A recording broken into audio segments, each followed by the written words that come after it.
What's good, YouTube? Top Tag and Darkhold back to you again with another deck profile on my Cyber Dragons. I did a deck profile on these for the April 21st ban list, but this is more of a defensive as well as also offensive deck. It's more meta versus the fully offensive one that I did earlier. So let's go to the deck profile, and I'll explain what I mean by more defensive as I go. So, in any Cyber Dragon deck, you want to run the 3 Cyber Dragons, obviously. You kind of have to, you can't build a Cyber Dragon deck without 3 Cyber Dragons. And then your Stratos of the deck, you run 3 Core. For the people that don't know what Core does, is when it's normal summon, you add a Cyber Spell or Trap card from your deck to your hand. So, in this deck, you search for you search for Repair Planet, and then if you have a Cyber Dragon in your graveyard, you can activate Repair Planet to add 1, or if you have 3 Cyber Dragons in your graveyard, then you shuffle one into the deck, and then if you don't control any monsters, but your opponent controls a monster, you can banish this from your graveyard and special summon a Cyber Dragon from your deck. Only one of these effects can be activated once per turn. So, and then you're in 3 Cyber Dragon Dries. This card is when it's normal summon all machine type monsters, I think. Oh no, all Cyber Dragon monsters you control become level 5. So this is really good when you have Core on the field and, like, say you Threatening Roar, so the 8 key is not destroyed, and then next turn you just go Cyber Dragon Dry and then overlay for 5. It's makes some Nova Dragon plays. And then you run 2 Karkar-Ds. If I can find my third one, I might pop in my third one, but 2 seems to be doing perfect for me. So, and then 1 Honest, like always.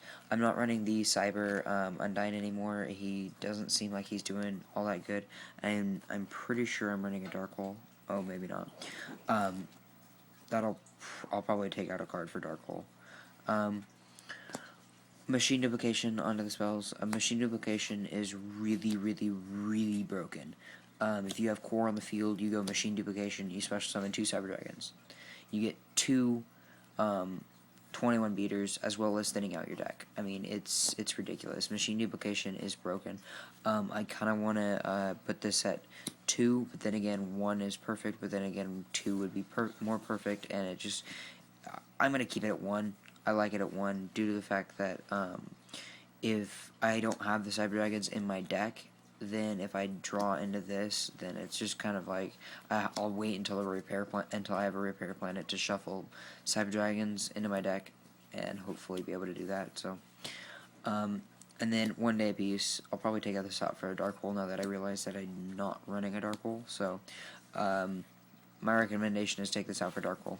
But if you don't want to run Dark Hole, then 1 day apiece is still a really good card due to the fact that it saves you a turn, because, I mean, yes, you can still attack and destroy your opponent's monsters, but you still don't take any damage.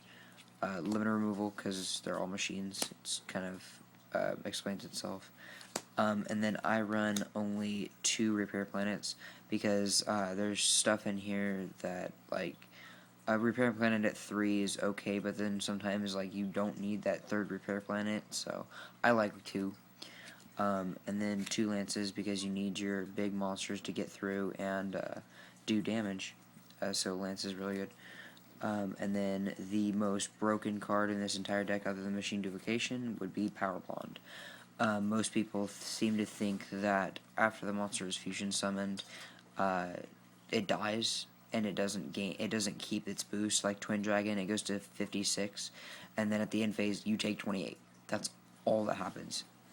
Twin Dragon stays at 56 permanently. It's broken. And then 3 MSTs, just to get rid of back row. I was running 3 Upstart Goblins instead, but I think I like the MSTs better because it seems to be that people are countering me a lot more, because the Upstart, and like I've gone for game and the Upstarts have hindered me. So, under tap cards, the 1 Bottomless. It's the only 1-for-1 trap I'm running. 2 Threatening Roars, 2 Dimensional Prisons, and 2 2 Mirror Forces. That's pretty much your defensive traps. I think that's it. I think that's all the defensive ones. And then more of your kind of offensive ones would be 2 Call of the Haunteds. Some people were telling me that Call of the Haunted would be bad in this deck, but actually it's worked out pretty well because I've been able to, like, if I had a core in my hand one time and I had a Call of the Haunted set for a while, and I had a Cyber Dragon in my graveyard, and I top decked a Power Bond, and I won the game because I was able to Call the Haunted a Cyber Dragon, and then normal summon my core and Power Bond. So, yes, it dies, but I mean, oh well. You have, I mean, it's good. It's a Monster Reborn in a way, so I think I like it. And then, first, your more draw power is 3 Reckless Greed still. It's still really broken. It thins out your deck, especially when you go, when you have all 3 of them set and you just go draw 6, get 2 draw phases. GG. And then the last 3 cards are 3 Chop Stuns. This is definitely offensive. You want to activate this during your turn as much as possible. If you absolutely need to, activate it during your opponent's, but only if you absolutely 100% need to. Do not waste this. These are really good because you just, before you go off, you just go Trap Stun, and your opponent just cries because you kill them. So, onto the extra deck. I run one of these guys. Chimera Tech, I think is how you pronounce it. See if I can get the.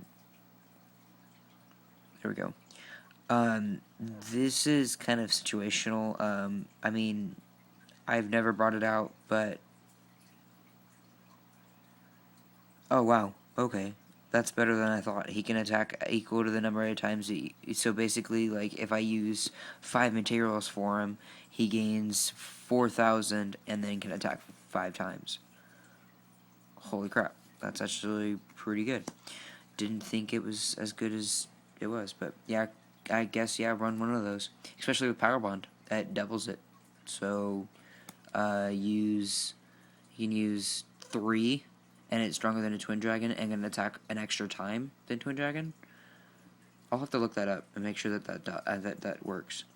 And then 1 Iron Kappa, because sometimes you have, like, somebody Valors your max, or your card D, or somebody Phoenix Chains it or something, and then you have a core that you just need to get out of the way, or 2 cores or something. Kappa is pretty nice. Gachi is also a good card if you want to run that instead. And then I run 1 Cowboy and 1 Diamond Direwolf for my rank 4s because there have been times that I've been able to get into rank 4s because I've used 2 Cyber Dragon Drives to summon this guy, and then he ends up bringing him out. So then 3 Novas. There is a swarm with machine duplication with the Nova. If you have a dry in hand, a core on the field, and a machine duplication, yes, it's 3 cards to do it, but it's really fun to do it. You just go normal summon core, set like a threatening roar, add your repair planet before you set the threatening roar, pass your turn, draw a phase, activate the threatening roar before they do anything. That way your Cyber Dragon core will stay alive, and then you next turn you go machine duplication, special summon your 2 Cyber Dragons, normal summon dry, they all become level 5, overlay dry and core, and yeah, basically you'll end up with 3 of these on the field and a Cyber Dragon, and it's just funny because your opponent's just like, what do I do? 1 Fortress, Shark Fortress, don't get into it very often, but when I do, it's awesome. The same with the same with Volcasaurus. I want to run a Gaia Charger in here. I just realized that could be the 14th card that I run in here. Because you get into this guy, you activate its effect to destroy a monster on the field, and then you overlay and then attack for 26. So that's pretty good. And then Silent Honor Dark. Yes, 101 Chaos Silent Honor Dark. Most of you are like, what? You can get into this guy really easy and just take a monster from your opponent and attack him for 28. It's broke. And then I run 3 Twin Cyber Dragons. Most people run 2. I will reduce this to 2 once I get a Gaia charger, so just keep that in mind. And then 2 End Dragons. Most times you don't want to power bond this. You want a Nova effect to summon, because I mean if you are going for game and you know you can get game, like if you have a limit removal or Honest in your hand that will make it game, and you trap stun, so you know your opponent can't do anything. Then do it, because otherwise, if you power bond this in phase, you're taking half of your life points. Ouch, it hurts. So that's the deck profile. Please like and subscribe and leave any comments and of any questions or just recommendations for the deck. Thanks, guys. Top Checking Dark Hole signing out.